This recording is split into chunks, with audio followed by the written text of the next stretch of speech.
What's up, everyone? Andrew here with Astro Trends, taking a look at Bitcoin. Um, if you've been following the price, or if you're holding Bitcoin or trading Bitcoin, you're probably aware that it recently retested the lower support in the low 30 range twice in the last week or so, and we had this downtrend starting on the 15th that we finally broke out of around the 23rd. And it looked like we were going to keep falling. We came down, tested support, moved up, bounced off of, let's see, I have a bunch of moving averages on right now.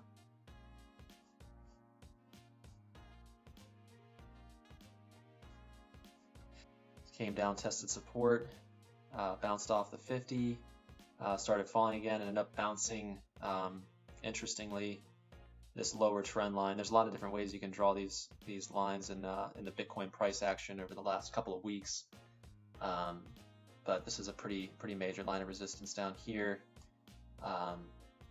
intersected perfectly with the trend line of its downtrend over the last couple of days. So we got a strong bounce there, and the price just keeps moving up against a lot of predictions. A lot of people.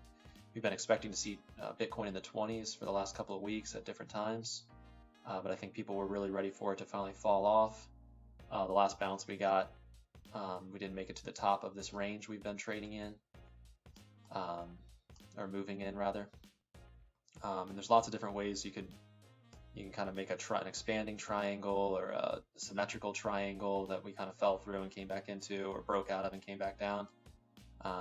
This range is a pretty safe way of drawing it.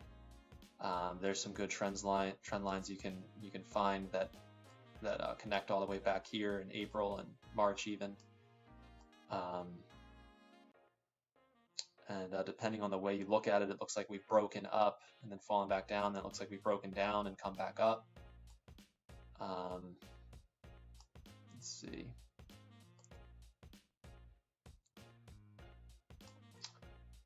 You can kind of make a downward wedge. This is a 4-hour chart, by the way, with a false breakout here. Likewise, you could probably go back a couple weeks to the triangle that we had a false breakout to the bottom and then a false breakout to the top. But if you draw it this way, we are at the top of a pretty major line of resistance here. If you consider this trend line, we could easily poke above though, as we did back here. People are also pointing out that on the daily, in the past, as we move into bear market, after you get the death cross, the 50 moving average and the 200 moving average crossing here, you can sometimes see a price hike shoot up above those lines and then come quickly back down before perhaps finally moving into the 20s and possibly into an extended bear market. But with the state of the world economy and the US economy and inflation concerns and lockdown recovery, there is reason to think we could perhaps have an extended bull market. Or rather, the bull market is actually, if it were to have ended a few weeks ago, would actually be cut short compared to the old ones. It was expected to go on longer. So we could have a continued bull market, a false top here, a double top. So all that is very possible, though this price action down here, it does seem we're getting denied these higher price levels that we've been seeing in the recent weeks. So I think there's a lot of expectation that will fall down into the 20 zone, however briefly. But I think we had what was unexpected for a lot of people, this pump, this, let's see, not really a pump, any upward movement these days is labeled a pump. We had like a 7% day on Sunday. But let's take a look at the astrology and see how it's looking. It's been really hard to call Bitcoin lately. So looking at June 27th, this chart is for 10:30 p.m. Eastern Standard Time. So we've just had the Sun oppose Pluto and Mars the last couple of days, really difficult aspects. I really was expecting to see a breakdown to the 20s, but that support has held, so at least for now. We had Venus oppose Jupiter and Mercury, which may be what helped keep us above the 20 line of support. Maybe this usually speaks to, you know, in a lot of ways, the astrological indications are speaking to the way the asset is being seen. You know, it's like the asset's personality. So just perhaps staying out of the 20s was such a contrasted so heavily with people's expectations that it was like a Venus opposition Jupiter sentiment. It was like, wow, look how great the price is doing, even though it's, you know, 50% from where it was a few months ago. Looking into the future, we have Mercury approaching a T-square, a square to both Uranus and Saturn, which are in opposition natally. A lot of people are expecting this to be a difficult transit, and it should be. Generally, the significations of a Saturn opposition Uranus natal aspect being aspected in a negative 90-degree angle kind of a way has a lot of negativity, a lot of reason to expect difficulty. The one thing that's making me perhaps doubt that or question that we may get some positive price action out of this placement is that we had the solar eclipse last month that also made that T-square aspect to that same natal opposition, and we actually that was in this area back here. We actually saw a big price pump at that time, somewhere around here, building up to that solar opposite, or that solar T-square. So with Mercury there, I don't know, we could see like a kind of, especially when a planet comes and makes the same aspect as another planet, kind of one after the other, it's kind of like a second cycle or revisiting of that energy in a different way under the significations of that planet. So under Mercury, which is more about communication and talk and media coverage and those sorts of things. So we could see some unexpected upward price movement. It's not something I feel confident enough to really make serious decisions on, because it feels like it could go either way.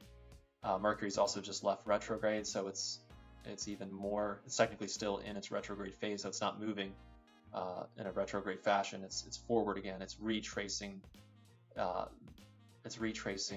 the degrees that it just moved backwards over when it was retrograde. So really mixed messaging here, but not as bearish as I'd otherwise expect, especially just having the sun and moon price action here last month for the solar eclipse, churning out those unexpected results.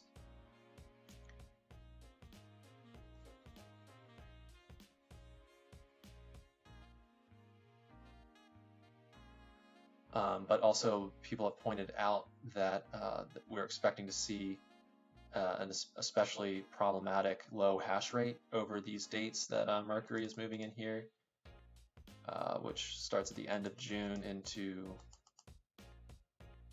early July, that first week. So people have been, I don't usually get into the fundamentals or the hash rate and those sorts of things, but it does overlap here perfectly with Mercury, which Mercury would be a significator for something like the hash rate, because it's sort of Bitcoin's internal communication system. So definitely under the rulership of Mercury.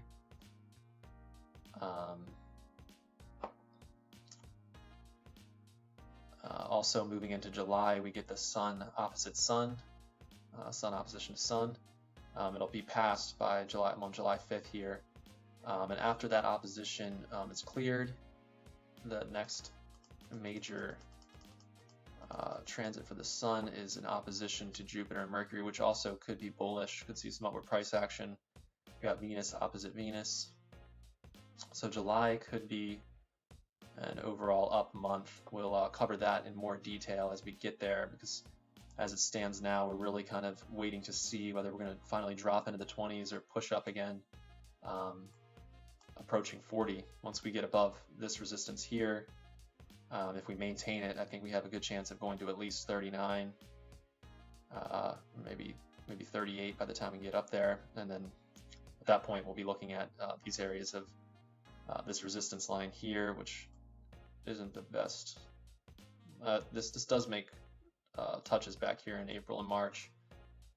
So this is a pretty solid resistance line. Back here, when we pushed above, it also coincided with the 200 moving average there. Looks like it's going to be pretty close again if we do push up to that 200. But you often see back here, if you look at this price action, you push above the 9, you get rejected. You come back, you go past the 9, get rejected at the 20, you come back down again, push through the 9 and the 20, get rejected up here at the 50. Here's the 200. Or no, rather this is the 50, that's the 200. But you kind of, you push through each line and then you fall back down below the previous, you take 10 steps forward, 15 steps back, 30 steps forward, 20 steps back, that kind of thing. So if we do come back up here again, we may see a push through the 50 or 200 and just kind of, sail into open space up here. Maybe it'd be time to drop in some higher range period moving averages to see where we might get stopped out, or at a previous line of resistance or support would be our target at that point. So yeah, just keeping an eye on this price point here for now. The way the moving averages are coming together, it does look like this is the day chart. If you take a look at the 4-hour chart, it does look like we're getting on top of them here. We got that, they got scrunched together here and pushed us up from 32 to 30, almost 35. It does look like they could keep pushing us up over the next day or two, and on. So definitely a chance for breakout above this line of resistance, but we'll see whether this resistance wins out or these moving averages are able to push through it. So keep an eye out for more Bitcoin updates this week. We'll have our GameStop update tomorrow, and AMC, of course. Not financial advice, but if you like this video, give a like and subscribe.